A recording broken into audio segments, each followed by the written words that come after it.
Hi guys, how are you? This is Loise. Welcome back to my channel. I hope you are well and healthy wherever you are. Um, Today's video is video number 4. Remember, we've been talking about the AIPP, that is the Atlantic Immigration Pilot Program, and we've already done 3 videos. So this is part 4. The first one was on the overall program, that is AIPP as a whole. And then we talked about the skilled program, and we also talked about the intermediate skilled program. And today we have number 4, which is the Atlantic International Graduate Program. Okay, so if you feel lost, if you start watching this program and you feel kind of lost, you may want to look at the past 3 videos that we talked about. I think I'm going to attach them at the description part of this video, just so that you can look at them and you can see the eligibility of the overall program, just so that you can compare yourself, your skills, your credentials, and see exactly where you fall under. Okay, so the Atlantic International Graduate Program. So if you have lived and studied in one of the Atlantic provinces, you may be eligible to apply under the Atlantic International Graduate Program. So that is the class of people that actually do qualify for this. And remember, I said that I saved the best for last, simply because I think this is my favorite program. And I'll tell you why it's my favorite program. I think I'm a little biased, a little bit, so just excuse me, because I deal a lot with international students. I am an advocate of study in Canada. And so having studied in Canada gives you a lot of opportunities. And it's one of the best way to immigrate to Canada. Like, one of the best ways you can immigrate to this country is through studies. I know it's long and expensive, but it's one of the best ways that you can immigrate to Canada. So I do a lot of study in Canada work. I am not an agent for any school. I am just an independent consultant who does place my clients in schools based on their unique needs and immigration dreams. Because as we're going to see, you need to be very, very conscious when you're coming to study in Canada, because study is just not study in Canada. You need to study with a plan. Your end goal justifies where you're going to start. You need to plan well and early. You need to know what it is you're coming to do here in this country and exactly where you're going. Okay?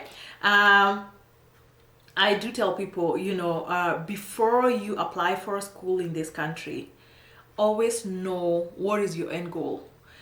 Do you want to go back to your country, or do you want to use a study as an immigration pathway? If it's an immigration pathway, then you need to stop and do proper planning.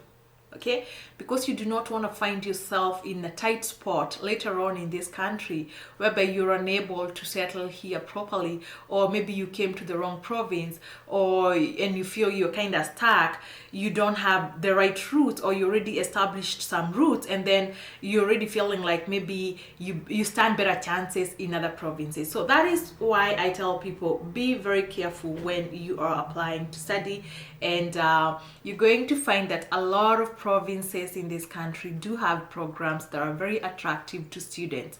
So you need to check on that before you do that school admission. It's very easy to get a school admission, but then again, you need to know what it is you want after you study. Okay, anyway, I didn't come here to give you that lecture on how to select schools.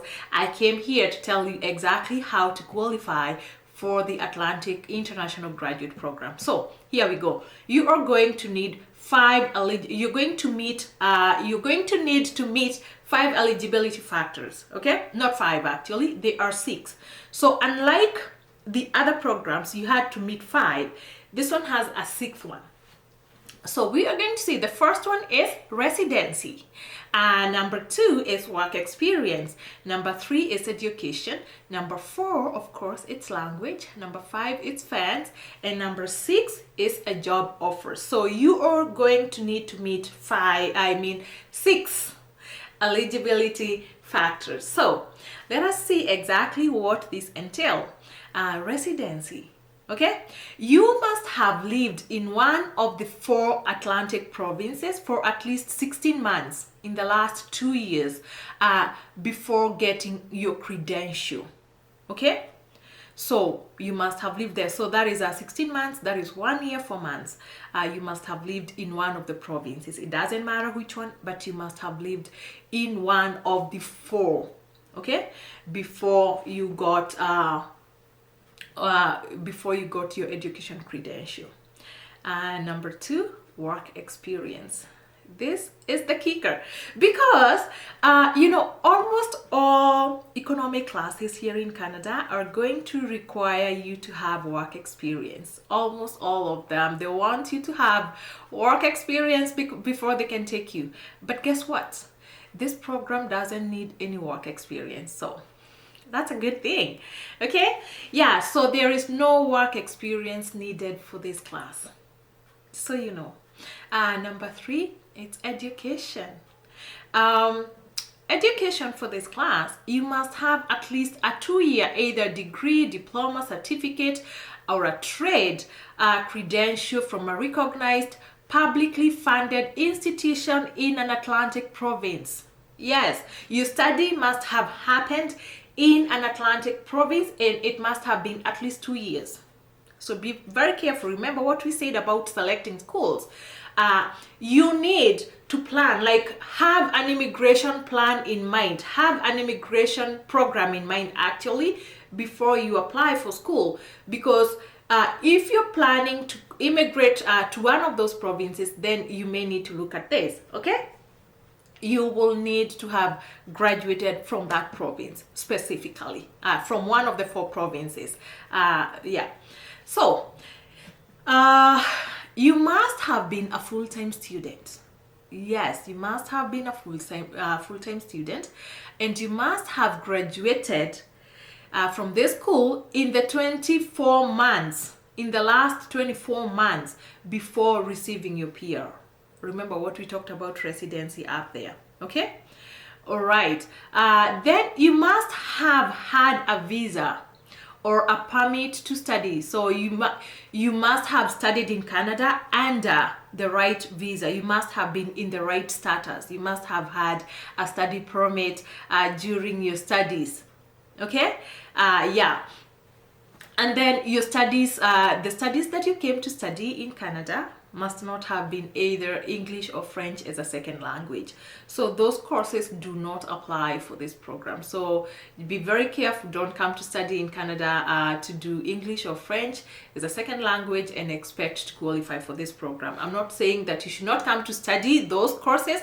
No, I'm saying that if you're planning to immigrate later to this program, then those courses are not going to qualify. Another thing that you may want to listen to is that you cannot apply to this program if you had a scholarship or a fellowship that required you to return to your home country after graduation. So that is another thing you need to be very conscious when you're looking for scholarships, because these scholarships come with stipulations. You need to check the stipulations. You need to check exactly what your scholarship entails, because some scholarships are going to deter you from immigrating to Canada.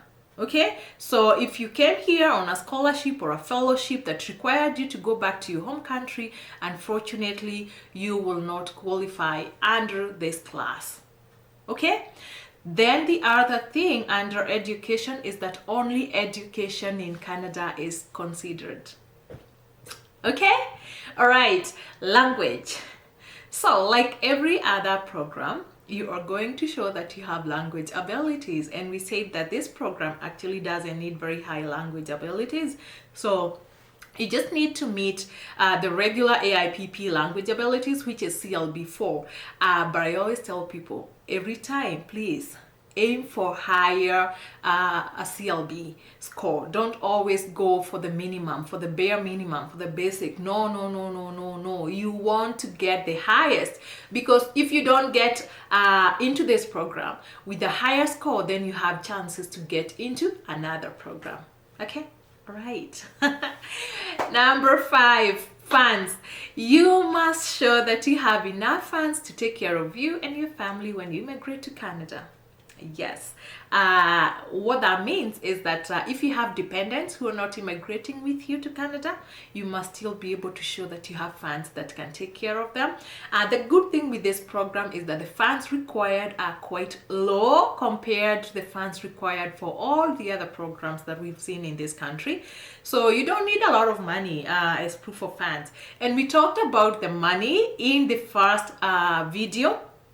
So you may want to look at that. I gave the breakdown according to family size because money required differs with your family size. Okay. One thing I must mention there is that if you're already working in Canada under a valid work permit, you are not going to be required to show that you have funds.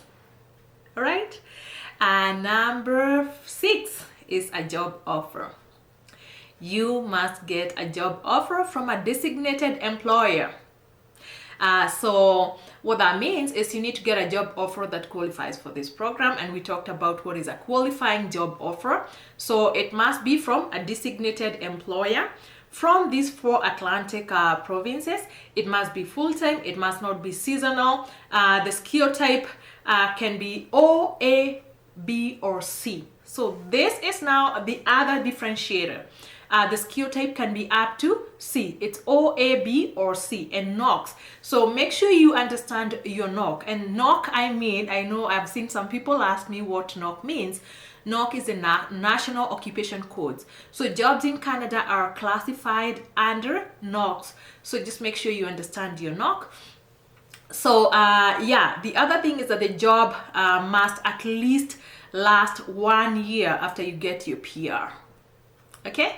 Of course, you must meet the employment requirements for the job, but that doesn't mean that the job has to be the same NOC as your previous job. So you can have a different job from what you had before. Okay. All right. Remember what we said. Okay.